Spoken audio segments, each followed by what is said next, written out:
Los poderes de la República, el que sea la Asamblea Legislativa, sea el Poder Ejecutivo o sea el Poder Judicial, tienen que contar siempre en su cabeza con gente probada por su honorabilidad, probada por los resultados en el trabajo, porque en esa medida vamos a estar fortaleciendo no solamente a la cabeza, sino a los brazos y a todo el cuerpo de cada uno de nuestros poderes de la República.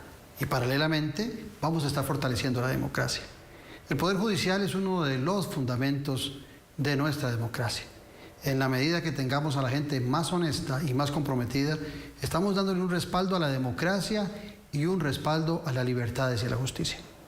Los diputados en nuestra Asamblea Legislativa siempre tienen la responsabilidad de escoger a esos magistrados. Tal vez se les hace un tanto más fácil cuando viene la reelección porque tienen más elementos sustanciales para reelegirlos. Pero siempre la responsabilidad democrática y la responsabilidad por la elección de aquellos que escojan va a ser fundamental en su ejercicio de apoyo a la democracia. Esa es mi opinión.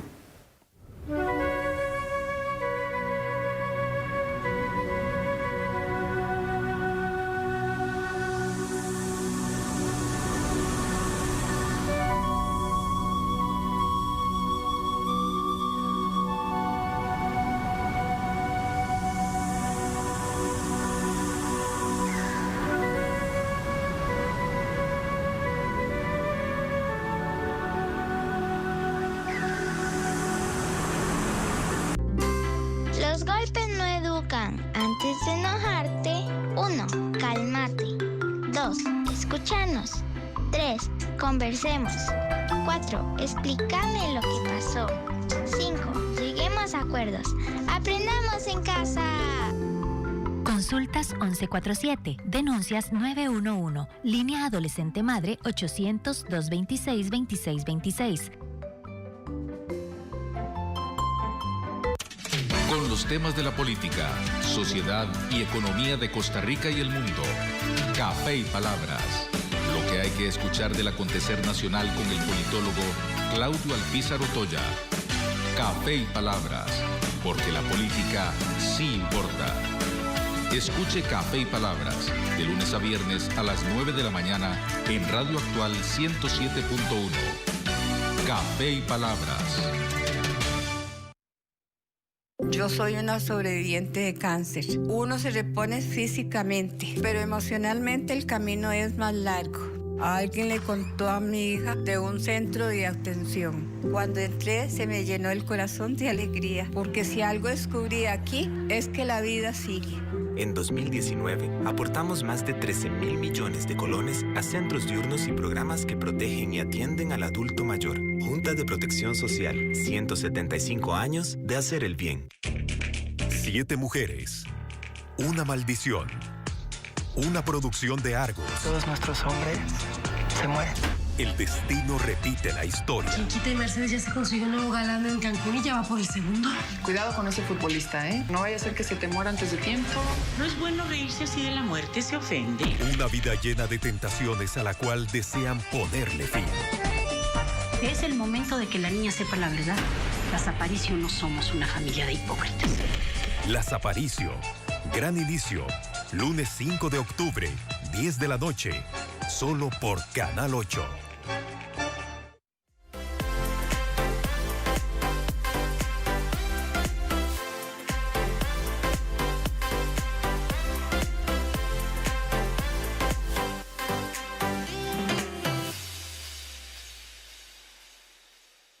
Costa Rica es un país educado, pero ¿cómo hay gente cabezona que no hace caso?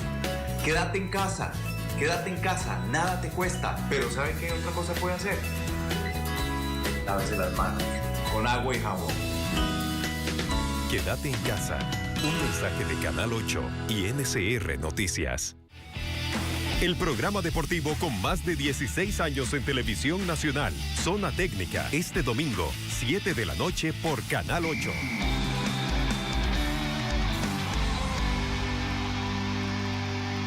En la revista, somos alegría, somos música, somos amor, somos noticias, somos más.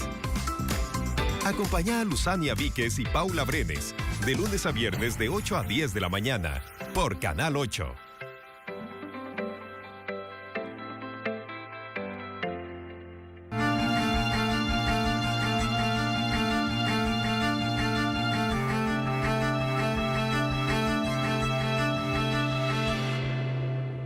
Buenas noches, vamos a hablar hoy sobre la Corte Suprema de Justicia, sobre el Poder Judicial. Siempre he dicho que si hubiese que hacer una prioridad en los poderes de la República en relación a la importancia que tiene para una democracia justa, el primero que habría que revisar y contemplar es el Poder Judicial, el que imparte justicia. Para eso, nada mejor que haber invitado el día de hoy al magistrado presidente de la Corte Suprema de Justicia, Fernando Cruz Castro. Don Fernando, un placer tenerlo nuevamente aquí en Noches sin Tregua. Muchas gracias. Qué agradable. Brindamos por usted, por los televidentes, por Costa Rica. Salud. Hace 2 años, ahora que digo nuevamente, hace 2 años, en octubre aproximadamente del 2018, lo invité al programa. Y en aquel momento usted tenía escasamente mes y medio aproximadamente de haber sido electo presidente de la Corte Suprema de Justicia. En un momento de los más álgidos, de los más complicados en el país en relación a la percepción ciudadana de sectores y demás de la Corte, y en aquel momento con 2 magistrados muy cuestionados. Tuvo que renunciar el presidente de la Corte, el señor Chinchilla, tuvo que renunciar el señor Gamboa, fue electo don Fernando Cruz. ¿Cómo encontró usted ese momento? Porque le tocó un momento bien difícil de reconciliar a muchos en el Poder Judicial. ¿Qué valoración hace de aquel momento, hoy hace 2 años aproximadamente? Muy positiva en términos generales. Yo encontré parte de magistrados y magistradas que recién me habían designado, y aún los que no votaron por mí, una actitud muy constructiva para salir adelante en los siguientes 6 meses, 8 meses. Y eso me facilitó mucho la labor. Y las cosas con el tiempo se van asentando, y entonces los antagonismos van surgiendo, pero tampoco son de vida o muerte. Y de parte de los funcionarios y funcionarias judiciales, una actitud muy constructiva. Me parece que en términos generales todos muy dispuestos a tratar de sacar adelante la labor y mejorar el sistema, que no es fácil. Por una serie de razones, el sistema judicial se enfrenta con problemas. Uno de los problemas es el tema de la mora judicial o la tardanza, que es complejo y que casualmente he dicho que es el constante, la mira que tiene cualquier presidente de corte o cualquier magistrado de la cúpula judicial. Siempre va a tener que enfrentar cómo resolver, cómo atenuar, cómo reducir las cifras de mora judicial. Antes de ese cambio, o antes de esa convulsión que sufrió la Corte Suprema de Justicia, sobre todo relacionada al tema del cementazo y relaciones impropias de magistrados y otros funcionarios, ya habían críticas de la necesidad de la reforma, reformas internas en el Poder Judicial, defensa de la independencia judicial. Todo eso ya se conversaba, pero se acentuó algo que apenas era emergente en el país, que era la falta de credibilidad en el Poder Judicial. Eso es un tema fundamental. Podemos hablar de todos los demás, pero la credibilidad es fundamental. ¿Siente usted que el Poder Judicial ha tenido un puntito de inflexión en relación a aquel momento tan difícil?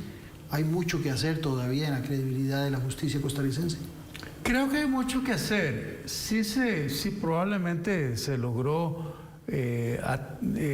aquietar las aguas, pero hay mucho que hacer. Y creo que los compañeros y compañeras de cúpula judicial tendrán que tener conciencia de que sí hubo una crisis, pero la crisis no se conjuró totalmente, y que nosotros requerimos terminar las reformas que nos propusimos originalmente, prestarle atención a temas que ya el tercer informe del Estado de la Justicia lo señala.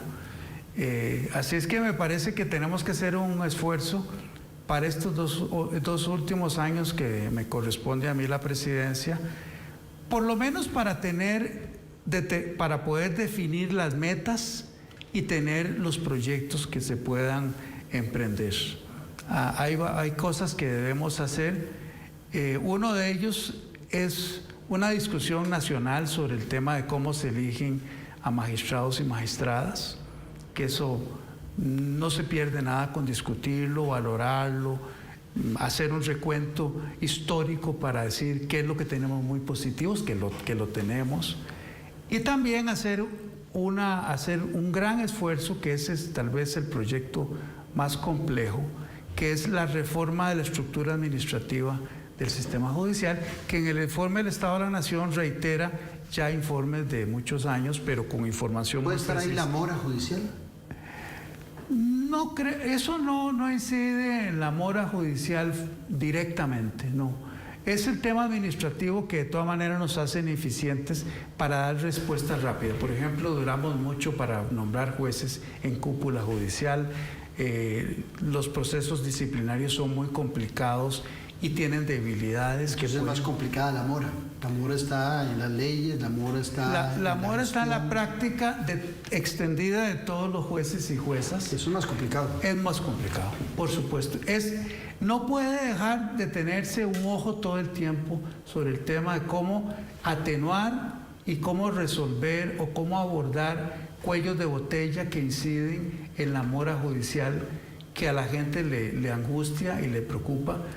Pero se han logrado cosas, pero esos logros son insuficientes frente a la impaciencia de cualquier persona que quiere que se le haga justicia. Pensar que en el plenario, en el grupo de magistrados de la Corte Suprema de Justicia, no hay una lucha de poder, una lucha política.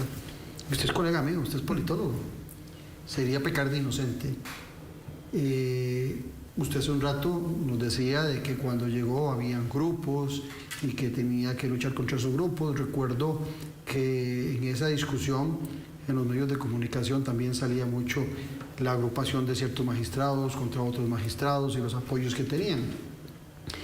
Eso también es una labor indispensable de quien preside la Corte Suprema de Justicia. ¿Existen esos grupos? ¿Se alivianaron los grupos? ¿Qué pasó con los grupos que tanta cuestionamiento generaron en aquel momento antes de su elección como presidente de la Corte Suprema de Justicia? Siempre hay grupos y siempre hay bancadas, por decirlo entre comillas, con una afinidad, una visión que los une, o una confianza o una amistad. En aquella época se hablaba de los jóvenes contra los viejos. Sí, puede ser. Los nuevos magistrados contra los viejos magistrados. Puede ser. Pero siempre es como, yo lo quiero establecer más bien respecto a visiones. Por ejemplo, yo he notado, pero eso la Corte lo tiene que dilucidar, hay dos visiones sobre el tema de la elección de magistrados y magistradas. Hay un grupo que considera que como está, es mejor no discutirlo porque puede herir susceptibilidades o puede ser un revulsivo interno. Y hay otro grupo que sí cree que hay que discutirlo. Vea si hay una parálisis ahí, que tenemos desde hace 8 meses o 9 meses una votación empatada porque se quería postergar o no conocer de lo que del primer grupo que analizó los magistrados y magistradas lo analizó, y eso se llevó a corte y quedó empatado. Conforme al ordenamiento, ese empate se tiene que desempatar en una sesión extraordinaria. Yo no la he convocado porque pasaron unos meses y luego vino el tema del COVID y entonces nos quedamos ahí. Eso está pendiente, pero eso evidencia que hay dos visiones distintas sobre un tema trascendental. Uno de los temas que destaca el informe del Estado de la Nación como temas reservados o de reserva. Bueno, pero también tenemos pendiente otro que yo sé que nos va a requerir mucho esfuerzo, que es un grupo analizó el tema de la estructura administrativa, el grupo 8 analizó eso, no lo hemos abordado y lo hemos ido dejando dentro de las que ya va quedando porque es un tema muy fuerte. y es un tema de calado. Y yo creo que ahí va a haber dos visiones, unos que creen que hay que hacer muy poco para cambiar, y la otra visión con la que yo comparto, que yo creo que hay que hacer cambios importantes, no unos cambios que sean signifique una revolución burocrática, pero sí algunos cambios estructurales, porque mi experiencia en Corte Plena me evidencia claramente que nosotros tenemos una hipertrofia y una lentitud en la respuesta. Alguien me puede decir que tal vez se puede acelerar si las sesiones fueran más rápidas. Bueno, puede ser que la forma en que yo dirijo es muy tolerante con la intervención. Puede ser que eso sea cierto, pero aún así el tema es que nosotros vemos de todo: administración, recomendación, determinación de políticas, juzgamiento. Eso lo dice el Estado de la Nación, y debiéramos ponerle mucha atención a lo que el Estado de la Justicia, ha señalado. Ahora bien, don Fernando, lo que más percibe, lo que es más cercano al ciudadano son los jueces. Así es. Esos son los que, al final de cuentas, imparten la justicia ciudadana. Jueces y fiscales. Jueces y fiscales. Así es. Ya iba para el caso también de la fiscalía. Y en ambos casos, tanto en la velocidad que la gente pretende de los temas que llegan a la fiscalía, como en la velocidad de los juicios, la gente tiende a pasarle factura a los magistrados cuando hay una independencia prácticamente total.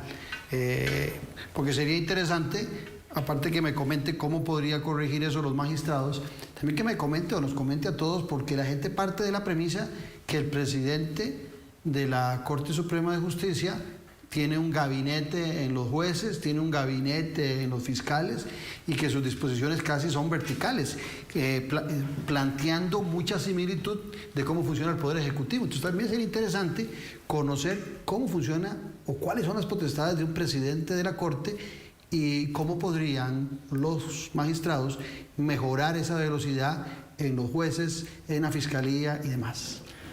No hay duda que para el común de las personas, presidente de la Corte es como presidente de la República en el Poder Ejecutivo, pero no es cierto. En primer lugar, yo soy primo inter pares. Yo soy igual entre los pares, que son todos magistrados y magistradas. Yo no me puedo mover salvo para poder confeccionar la agenda. Yo no me puedo mover si no he recibido el mandato de corte o si no lo he coordinado previo. Y hay un gran celo en eso, y yo lo comprendo, eso no me quita el sueño. Así es que, para empezar por ahí. Pero por otro lado, la capacidad que yo pueda tener como presidente o un magistrado para decirle a un juez: usted está atrasado, usted debe resolver así, eso es inaceptable, porque la independencia es de todos los jueces, no importa el rango en que esté. El juez de contravenciones, ese juez no puede recibir ni instrucciones, ni sugerencias, ni nada. Si hubiera alguna cosa que disciplinar, entonces se le hace un proceso administrativo disciplinario. Pero fuera de eso, las decisiones jurídicas no tiene nadie que lo audite, ni nadie que le jale el aire porque hizo una decisión mala o buena. Excepto si es disciplinario. No, eso no. Es el núcleo de lo que es la independencia judicial. Lo mismo los fiscales. Pero no podría pasar que alguna gente diga: a mi juicio mejor sería que se desarrolle en Alajuela, por decir algo, y no en San José, porque en San José son más eficientes o son más justos, y en Alajuela son más ineficientes y menos justos. Pero en un caso hipotético. Bueno, ahí de nuevo entramos en otra garantía tan importante. El tribunal debe estar previamente establecido con reglas objetivas. No puede la subjetividad decir para dónde va.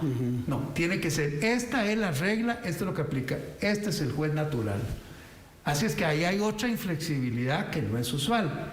Lo mismo digo de los fiscales. Lo que pasa es que el fiscal general y la jerarquización sí le permite a los fiscales tener una intervención para sustituir al fiscal subalterno o darle instrucciones. Ese es diferente. Entonces, ser presidente de la Corte es casi como ser presidente de la Asamblea Legislativa, donde hay muy poca fuerza política en la Asamblea Legislativa, es hacer las comisiones, dirigir el debate.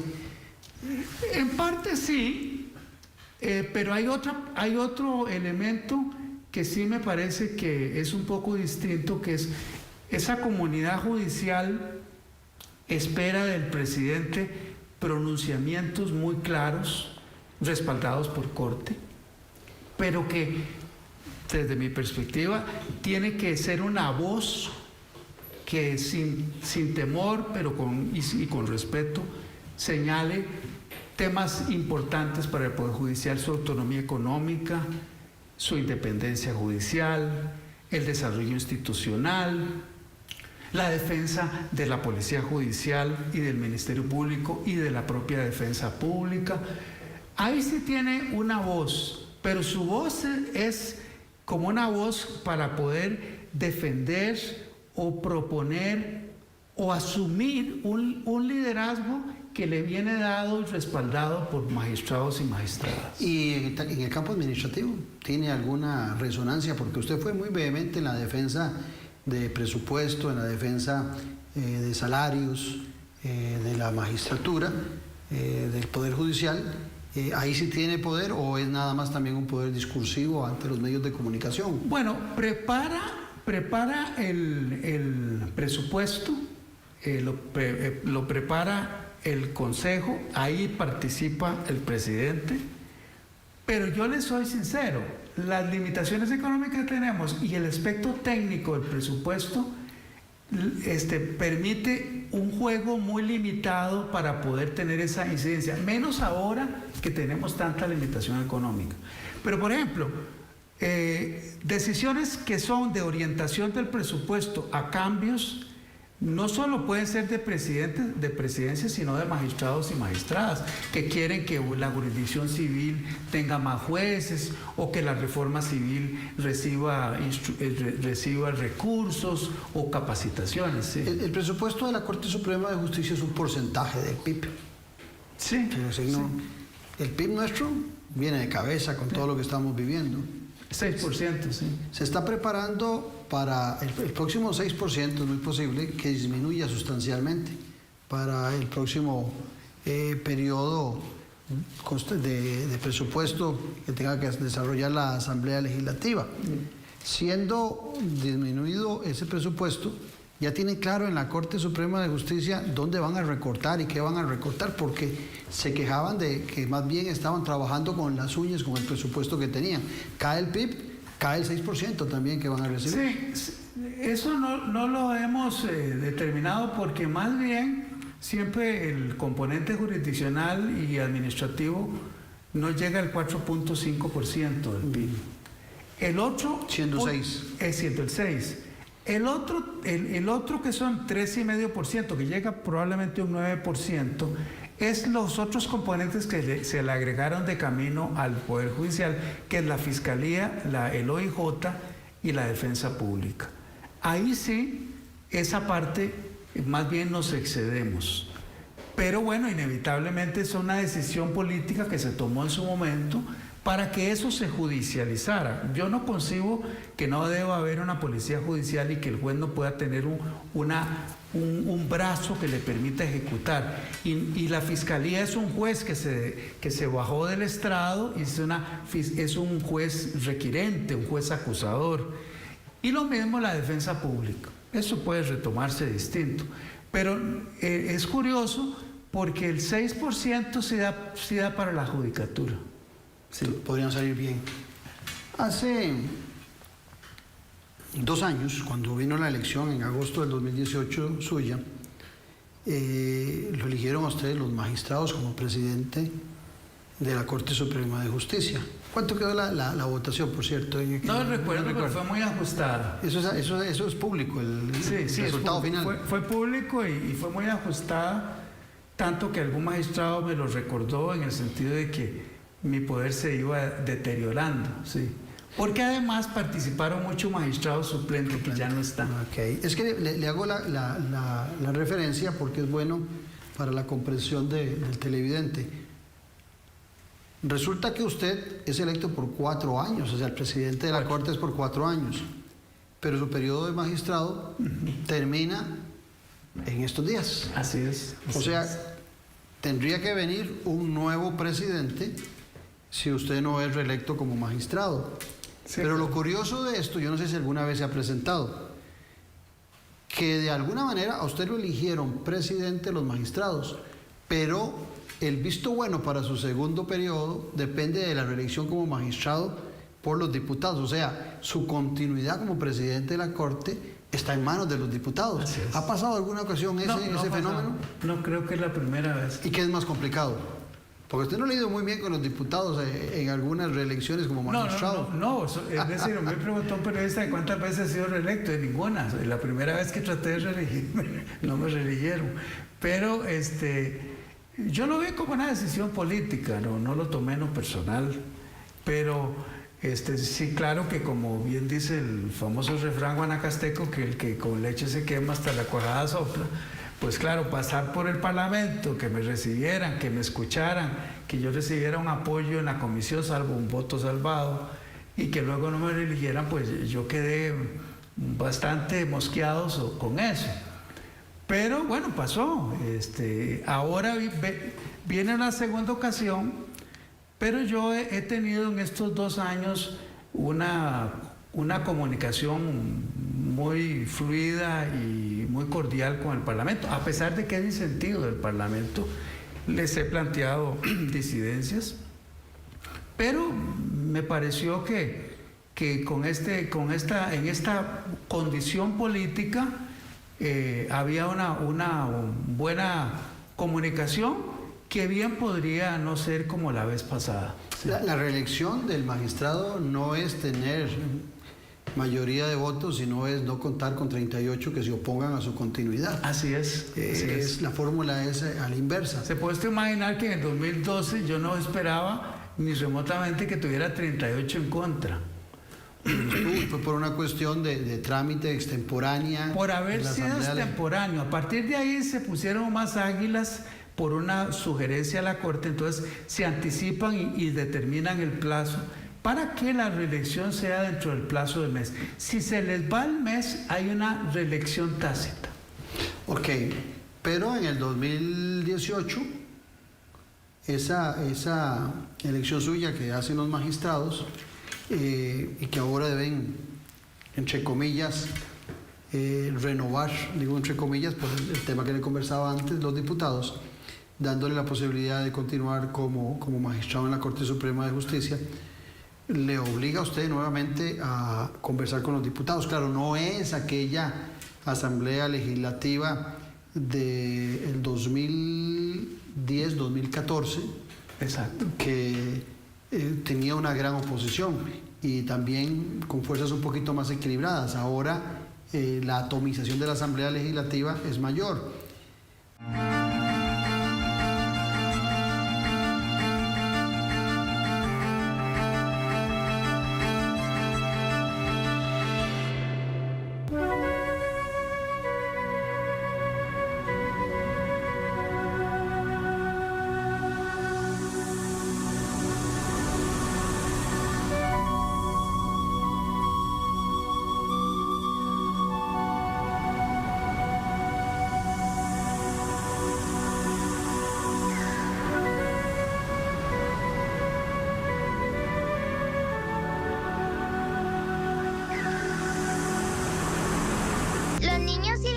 Que vivimos con trastorno autista, no podemos pasar muchas horas de encierro en casa. Si nos ves afuera, por favor respétanos y apoya a nuestras familias. ¡Aprendamos en casa! Consultas 1147, denuncias 911, línea adolescente madre 800-226-2626. Con los temas de la política, sociedad y economía de Costa Rica y el mundo. Café y Palabras. Lo que hay que escuchar del acontecer nacional con el politólogo Claudio Alpizar Otoya. Café y Palabras. Porque la política sí importa. Escuche Café y Palabras de lunes a viernes a las 9 de la mañana en Radio Actual 107.1. Café y Palabras. Mi nombre es Caroline, tengo 27 años. Mis vacíos y muchos temores encontraron refugio en las drogas. Llegué a dormir en un lote baldío. Cuando llegué a Renacer, descubrí que era un lugar donde podía ser yo misma. Hace 9 años fui yo y mañana puede ser cualquier otra. En 2019, aportamos más de 1.100 millones de colones a la atención y tratamiento del alcoholismo y la farmacodependencia. Junta de Protección Social, 175 años de hacer el bien. El programa deportivo con más de 16 años en televisión nacional, Zona Técnica, este domingo, 7 de la noche por Canal 8.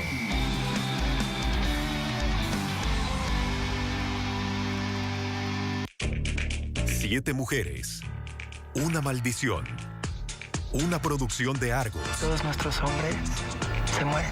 El destino repite la historia. Chiquita y Mercedes ya se consiguió un nuevo galán en Cancún y ya va por el segundo. Cuidado con ese futbolista, ¿eh? No vaya a ser que se te muera antes de tiempo. No es bueno reírse así de la muerte, se ofende. Una vida llena de tentaciones a la cual desean ponerle fin. Es el momento de que la niña sepa la verdad. Las Aparicio no somos una familia de hipócritas.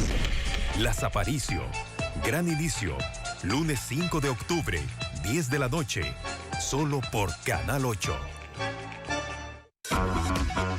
Hola Costa Rica, yo soy Esteban Macías y vengo a hacerles una invitación muy especial. Nos vemos en el Chismorreo, 3 de la tarde, por Canal 8.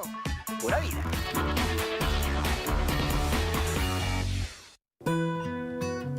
¿De dónde venimos? ¿Quiénes somos? Somos un amanecer en el Atlántico. Somos una tarde lluviosa en las montañas. Somos ese fuego que nos calienta y alimenta día a día. Somos ese símbolo nacional que siempre está presente en nuestras mesas. Somos esas manos que una vez tejieron nuestra bandera y remendaron nuestra democracia. Somos esas tradiciones que han pasado por muchas generaciones. Somos ese sueño que nos hace despertar cada día. Somos esos cuentos que se escuchan en todas las frecuencias. Somos la generación que ha visto la historia escribirse en una pantalla. Somos un país de paz. Y por eso, hoy más que nunca, gritemos desde el corazón. ¡Viva Costa Rica! 199 años de independencia. Somos pura vida. Somos Canal 8.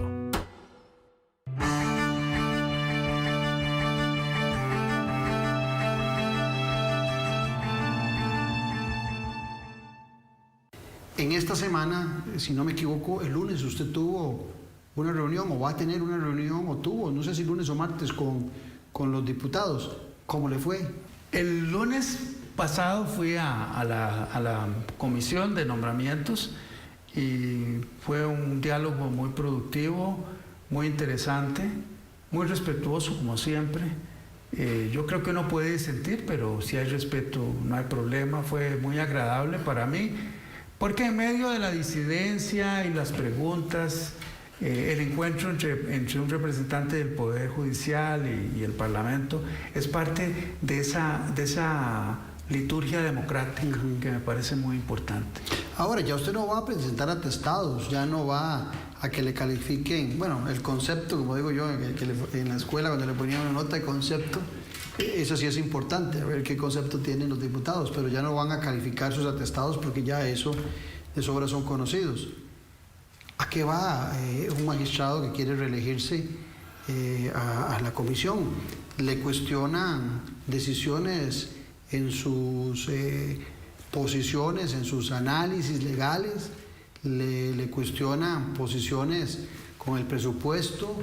¿Qué le cuestionan a un magistrado que quiere reelegirse, que como en el caso particular suyo, tiene una vida honorable y limpia en la judicatura? ¿Qué le pueden cuestionar? Bueno, no fue cuestionamiento. Las preguntas estuvieron más que gravitando especialmente sobre temas administrativos de la Corte, que tenían que ver con presidencia. Respecto de las decisiones de Sala Constitucional, no me hicieron ninguna pregunta en particular. Solo el tema de la crisis y cómo la Sala puede contribuir contribuir para buscarle soluciones al país, algunos problemas que me plantearon, pero fueron preguntas generales sobre el tema. Le consulto porque recientemente murió una magistrada en los Estados Unidos de América. Sí, y están pues en el proceso posterior a buscar la sustitución. Y en los Estados Unidos de América se cuestiona mucho las posiciones ideológicas, las posiciones sociales, conservadoras o progresistas de los magistrados. Inclusive aquí pasó con el magistrado Rueda, ¿se acuerda usted que había en su elección había una gran discusión por algunas decisiones que había tomado que algunos consideraban que rayaban con la moralidad de esos diputados? En el caso particular suyo, en esta comisión no hubo preguntas de esa índole. No, de ninguna índole sobre eso. Sobre esos temas no. Y si vamos a valorar a los magistrados actualmente, ¿cómo está ese equilibrio entre progresismo y conservadurismo? Dentro de la sala constitucional. Porque vuelvo al tema, pensar inocentemente, así como le decía en el poder, que los magistrados no tienen una visión del mundo, de la sociedad, también es pescar de inocente. O sea, la subjetividad de esas creencias, esas particularidades siempre están presentes en nuestra vida permanentemente. Sí, a mí me parece que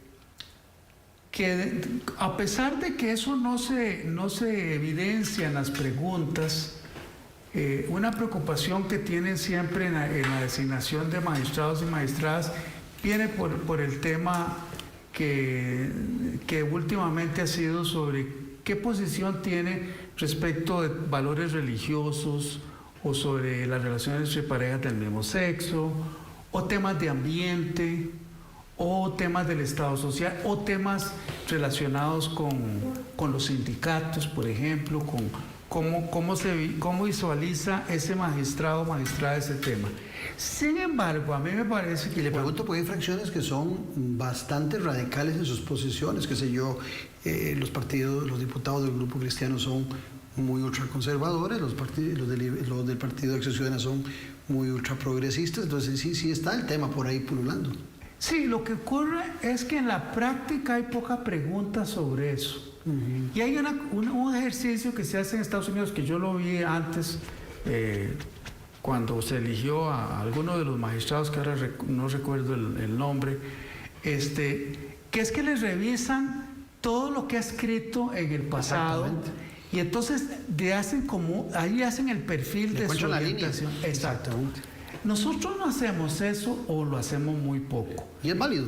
Es válido, claro, porque esa es la valoración político-valorativa que sí es legítima. Exactamente. ¿Qué tipo? Por eso es que don Eduardo Ortiz decía, muy acertadamente, que los magistrados constitucionales no pueden ser electos por concurso así, o simplemente objetivo, sino que la Asamblea necesita saber cuáles son las valoraciones de ese magistrado en relación a la visión que tiene el Parlamento sobre la Constitución, que representa al público.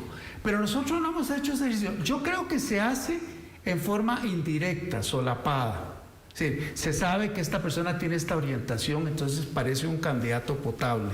Pero que usted lo pueda inferir del diálogo en el Parlamento, creo que no lo puede hacer. No tiene esa riqueza. Ya me acordé, cuando eligieron a Clarence Thomas, yo lo seguí y me llamaba la atención que le seguían hasta las conferencias dadas donde había participado, y hacen una investigación muy fuerte para determinar cuál es la orientación. Y por supuesto que en el caso de Estados Unidos está siempre el tema, ahora más probablemente el tema de ambiente, pero está el tema de Roe versus Wade, que es el tema de le pregunto porque en aquella reelección suya, en el 2014, 2010, 2014, no preciso el año. 2012. Uno de las grandes ítems que tomaron algunos diputados de aquel momento era cómo había votado usted, pero no era sobre sus valoraciones morales, sino era sobre sus valoraciones políticas, donde los diputados consideraban que algunas decisiones suyas habían golpeado más a un partido o al otro. No sé con qué argumentos podían establecer esa relación, pero en aquel momento inclusive recuerdo al diputado Fabio Molina diciendo, esto es no recuerdo cómo fue que dijo, una señal o una advertencia, una llamada de atención, fue como dijo, a la Corte Suprema de Justicia. Me parecía que eso de llamada de atención estaba fuera de oportunidad en ese momento. Me parecía que estaba salido el tono del diputado Molina en aquel momento. Si uno tiene que hacer un parteaguas de esto. Bueno, en primer lugar, no se le puede reprochar a un magistrado cómo resuelve. Eso es casi como negar la esencia de lo que es la judicatura. Y en segundo lugar, la ratificación de ese magistrado ya electo, me parece que solo se justifica si hay un motivo fundado para no reelegirlo. Pero esas dos pilares son los que a mí me parece que están jugando en la valoración de una ratificación, en el sentido más elevado o más puro de la palabra. Las otras cosas, pues en la práctica eso no ocurre. Ahora, Claudio Alpizar podría decir, y lo he manifestado, de que su gestión trajo tranquilidad a la Corte Suprema de Justicia, que le toca en un momento de ebullición y de falta de credibilidad en la ciudadanía retomar un trabajo para buscar primero la calma en la Corte Suprema de Justicia y después la credibilidad. Pero en el programa que tuvimos hace 2 años, en octubre, recuerdo que usted con vehemencia me dijo que usted no se iba a reelegir como magistrado. Sí. Le quedan 2 años para ser presidente, pero ya se le acaba la magistratura. Sí. ¿Qué hizo cambiar de posición? Porque recuerdo que le pregunté, ¿está totalmente convencido? Me dice, sí, no voy por la reelección. Sí, en primer lugar... Todos los ríos no se devuelven. No hacer eso, no. Yo pensé que los 2 años me iban a ser suficientes para proponer los 10, 11 proyectos que habíamos establecido. La verdad es que los 2 años han sido absolutamente insuficientes. A mí me daba satisfacción terminar y por lo menos proponer los proyectos. Yo no sé después si se convierten en ley o puede ser que se rechace. En segundo lugar, yo percibí de parte del Parlamento una atmósfera adecuada que no me iba a exponer a un mal rato, que no iba a ser maltratado por lo menos, porque puede ser que voten negativamente, pero no es necesario el maltrato. La vez pasada no me maltrataron, pero después cuando pasó eso dije, caramba, a uno le puede pasar algo bien feo aquí. Entonces yo quedé como muy resfriado con eso.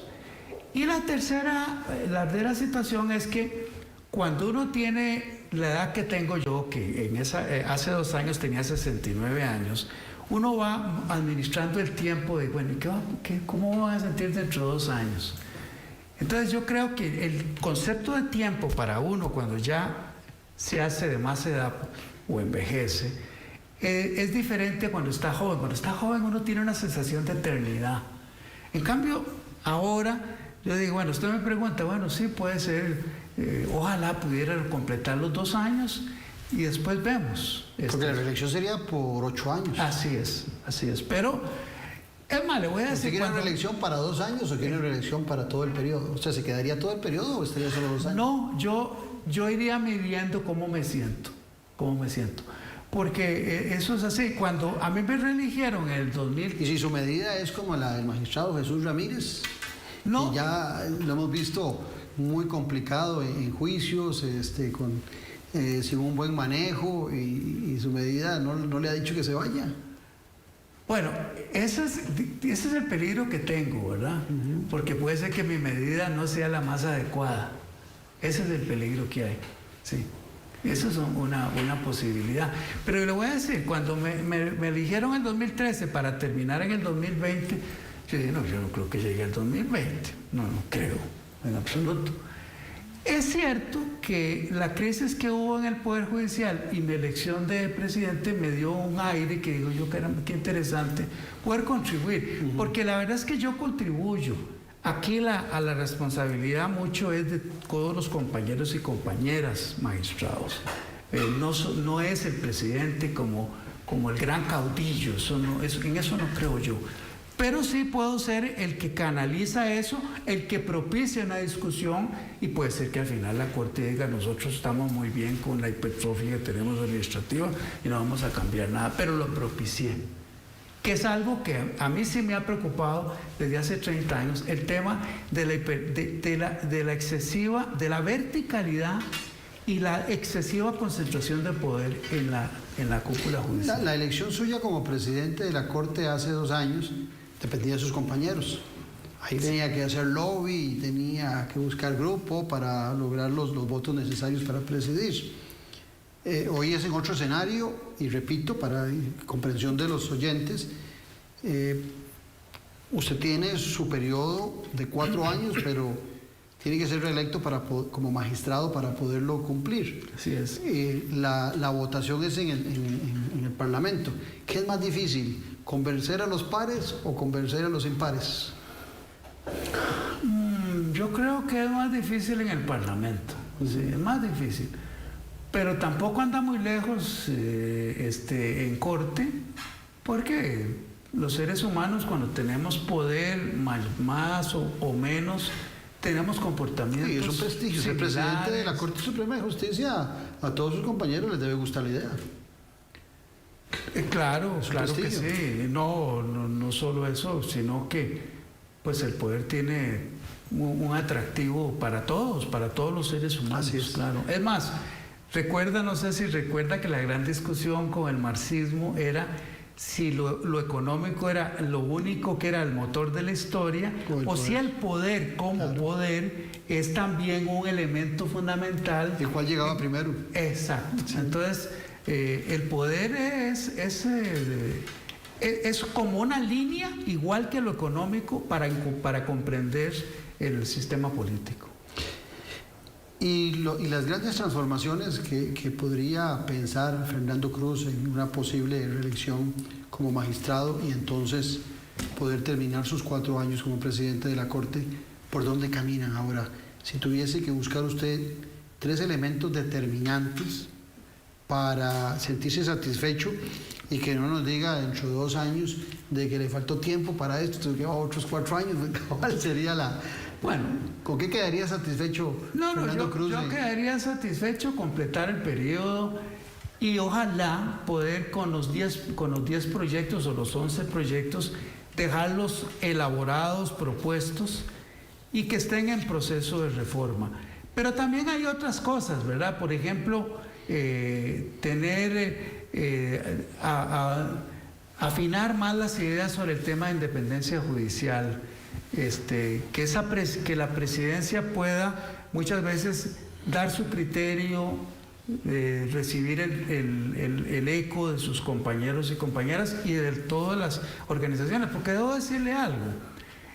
Para mí, uno de los temas que tuvo que ver con independencia judicial y que hubo un gran impacto para la Corte, y en esa época yo no era el presidente, fue el tema de la reforma de las pensiones del Poder Judicial.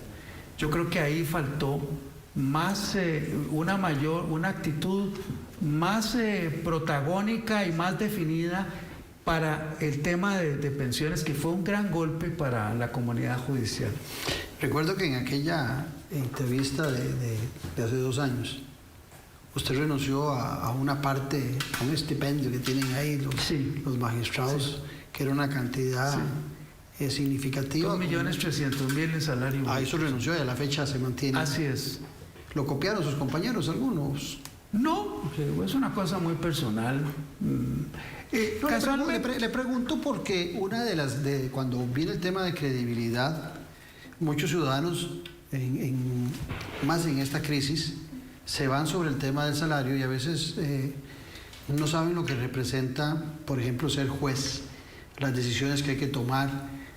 El que representa las mafias, las decisiones peligrosas que puede tener un juez y por eso de alguna manera tener un salario significativo para no verse tentado por esas mafias o amenazado por esas mafias.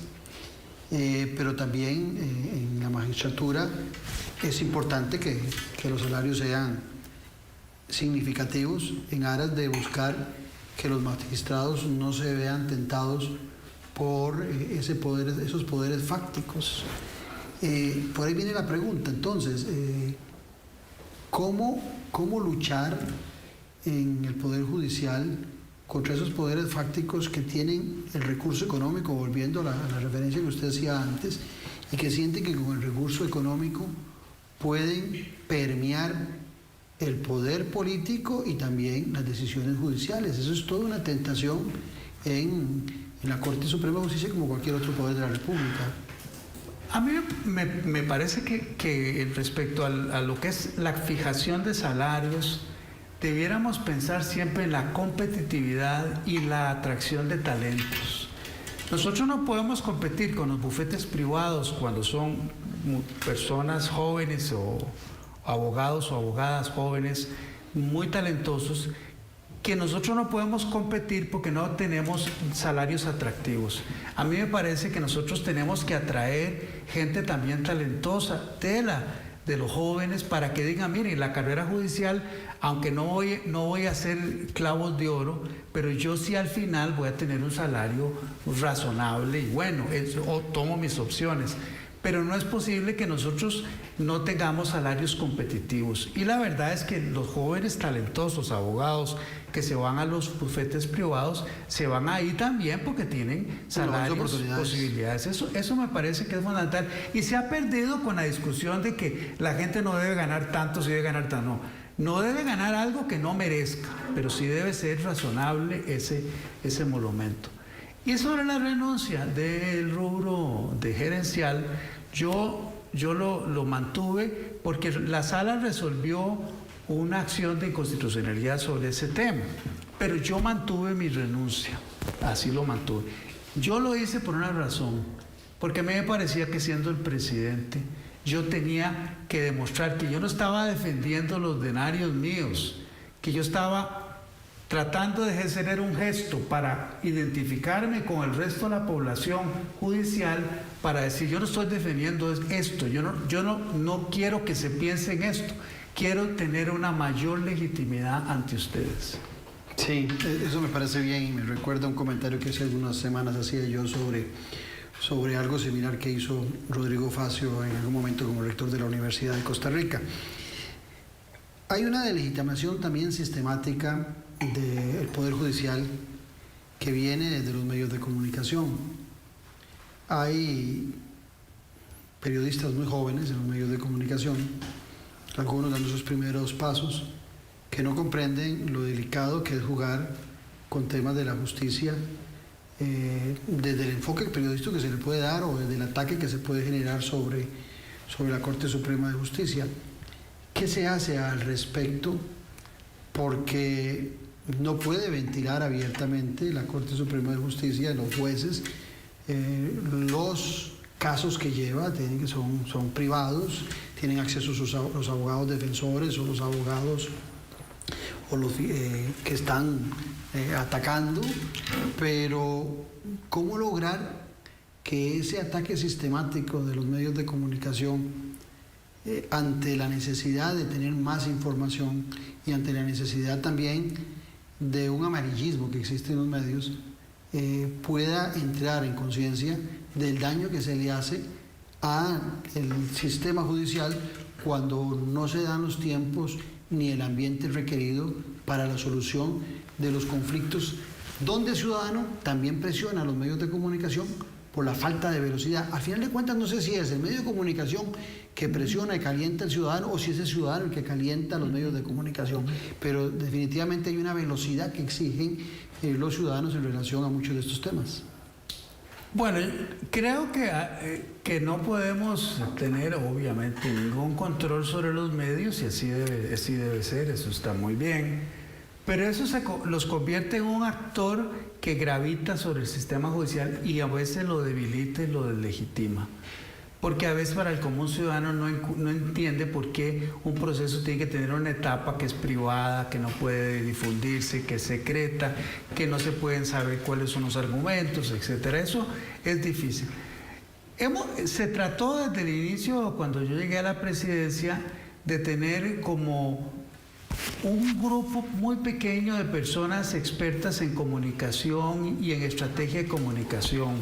Algo como lo que tiene el Tribunal Electoral, con una persona especializada en ese tema.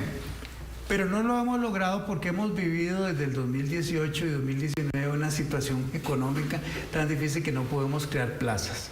Pero yo sí creo que nosotros necesitamos un enfoque que trascienda el tema comunicación y sea comunicación estratégica para poder todavía tener mejores respuestas o por lo menos atenuar esas amenazas que usted ha señalado muy bien.